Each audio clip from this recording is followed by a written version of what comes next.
volta com a discussão falando hoje sobre a morte. Na hora do intervalo, a Vilma soltou uma expressão aqui que eu gostei muito, eu queria que a senhora repetisse. Vamos falar sobre esse tema tão polêmico, de forma bem humorada, que é para o povo se acostumar e querer ouvir. Olha, eu disse assim, Rafael, a morte é para quem fica. Quem vai, ou vai para outra dimensão, dependendo da sua crença, ou vai para um paraíso, ou vai para um lugar de sofrimento, a gente não sabe, porque a morte é um grande mistério. Mas a morte, aquele filho muito amado de Deus passou por ela também, não é verdade? Então, na minha opinião, é assim, a morte é para quem fica, que fica sentindo aquela perda, aquela ausência da convivência, das coisas que não foram ditas, como o Fabrício falou. Então, é esse sofrimento aí que, na minha opinião, Fabrício, tem que ser curtido mesmo, o sofrimento faz parte.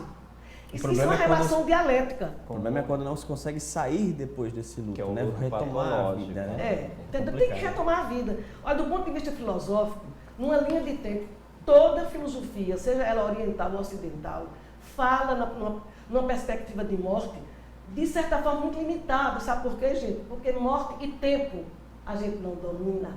A gente domina o nascer, até o nascimento dos filhos, pode se marcar o dia. Mas a morte ninguém marca o dia, a não ser que seja um suicida inveterado, não é verdade? Porque morrer não é o contrário da vida. Morrer faz parte da vida. Morrer é contrário do nascer. Nascer e morrer. Por isso que no cemitério tem uma estrelinha lá no nascimento e uma cruzinha na morte. É verdade. É verdade? Deixa eu colocar aqui alguns pedidos interessantes, são as curiosidades sobre a morte. Por exemplo, a gente sabe que Dercy Gonçalves, ela pediu para ser enterrada em pé.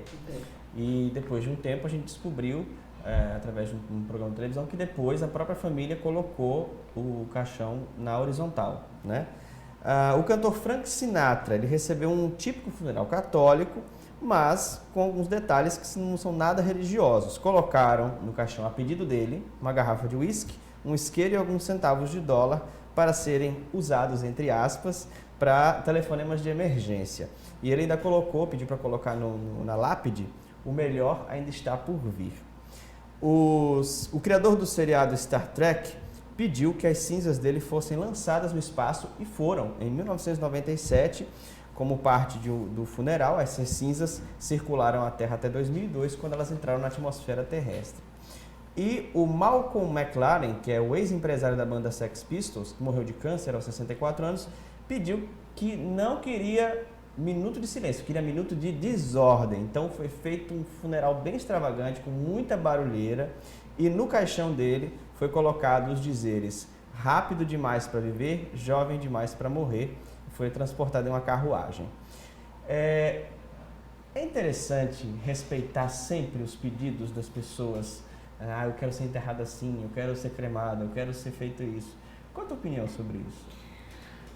Ainda existe um entrave em relação ao respeito às opiniões, né, da pessoa falecida por conta da família. Né? Principalmente se a gente levar em consideração que a família está vivendo todo esse processo de luto, né? que o Dr. Fabrício e Dona Vilma falaram aqui.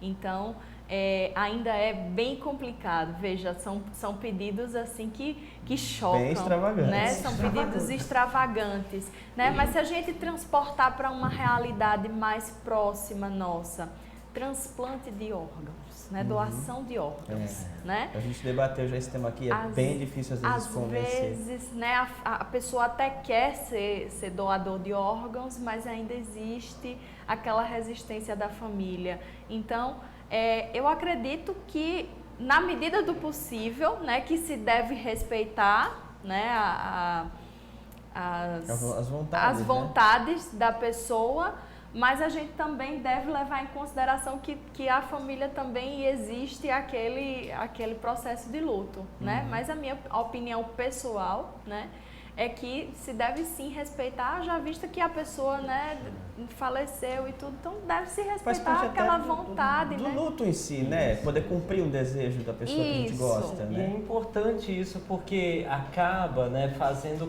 que as crianças da casa, né, cresçam com essa cultura moderna, Porque, por exemplo, minha irmã faz aniversário dia de finado. Nunca fizeram aniversário para coitada. Por quê? No interior tem que chorar, tem que ir pro cemitério, tem que vestir preto. Então, assim, eu passei a minha infância e a minha adolescência sem ver um bolo na minha casa dia de finados.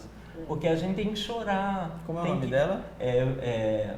Rochelle, o nome dela. Rochelle? Isso. Rochelle, feliz aniversário por todos os anos. A gente está desejando muita alegria e felicidade para você. E é imposto na família. Então, como a doutora Giovana falou, se isso for implementado, as crianças da família já vão crescer com a maturidade, né, espiritual de fazer esse trabalho e mudar isso de a mãe não vestir preto quando o marido faleceu, né? Tudo bem, tem um certo amor, um carinho, mas você não pode passar a vida inteira dependendo disso. Tem né? gente que veste preto pelo luto, mas tem gente que veste branco pela questão da paz, né? Eu tive em Portugal, a mãe do rapaz que eu fiquei lá, o do Paulo, ela vestiu preto, ela não quer sair de casa, ela quer chorar. Ele fala, Fabrício, você trabalha com idoso, faça alguma coisa, mas é dela, é da cultura do país. Tem que respeitar. Tem que respeitar, né? É importante isso.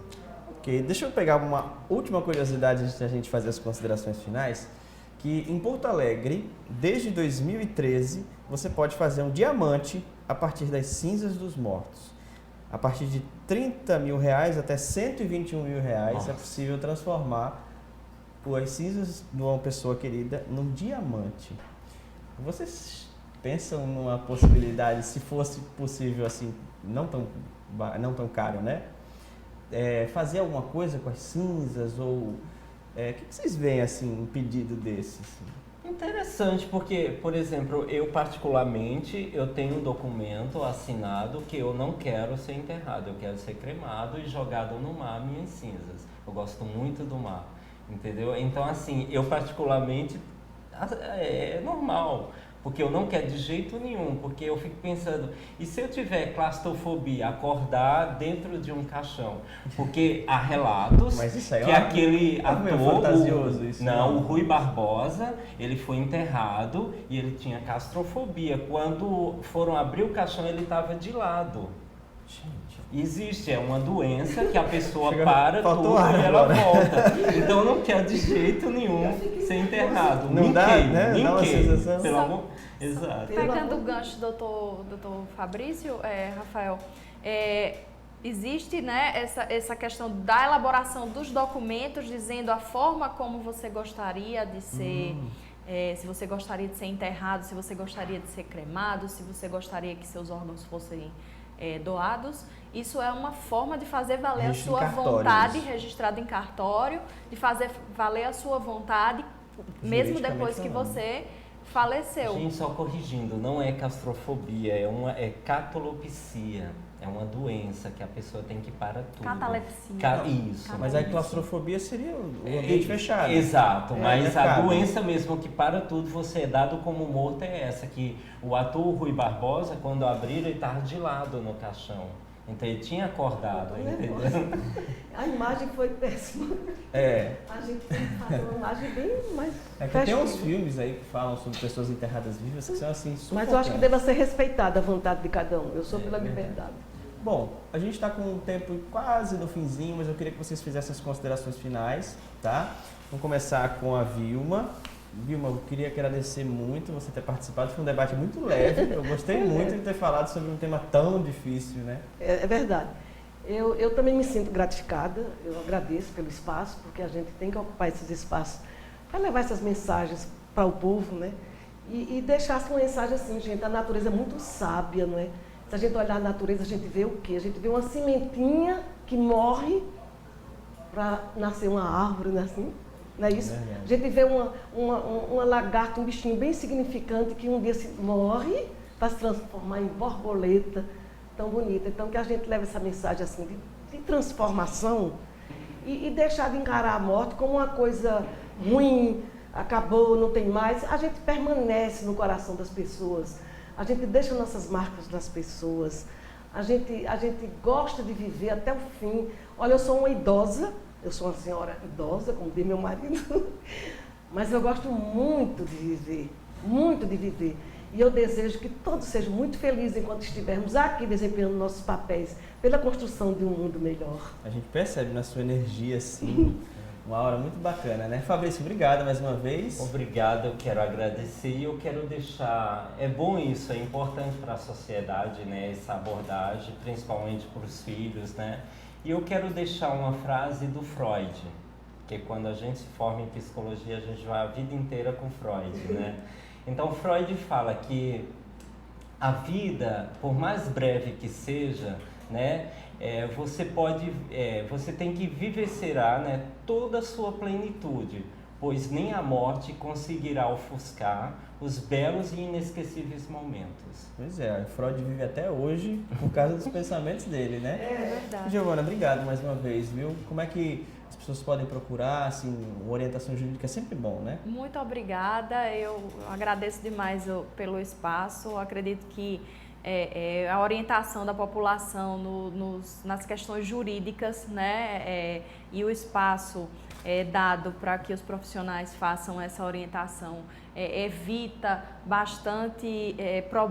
evita muitos problemas, né, aqueles procure... processos que se arrastam por anos, anos, simplesmente porque não foi acertado. Exatamente, isso, porque não foi acertado tudo isso. Então, antes de você pensar que se você for fazer um testamento, se você for planejar aquilo que vai acontecer após a sua morte, você vai estar chamando a morte, então pense de uma forma otimista, né? Vai estar se você deixando está os vivos planejando que ficarem mais... isso, se você estiver planejando a sua morte, não é que você vai estar chamando por ela, mas o que vai acontecer após a sua morte, você vai estar deixando as coisas mais fáceis para quem está ficando por aqui. Então, procure um advogado de sua confiança, né? Um profissional qualificado, uma pessoa, né, que tenha experiência, que ele vai poder te ajudar melhor. Perfeito, obrigado mais uma vez. A discussão teve que terminar por aqui, mas ela pode continuar. Eu do outro lado da telinha, leve os argumentos que você ouviu aqui para discutir com a família, com os filhos, né, na faculdade, nas rodas de conversa, e sempre se informe com qualidade. Só assim você vai ter uma boa opinião formada sobre o assunto. Até o próximo programa.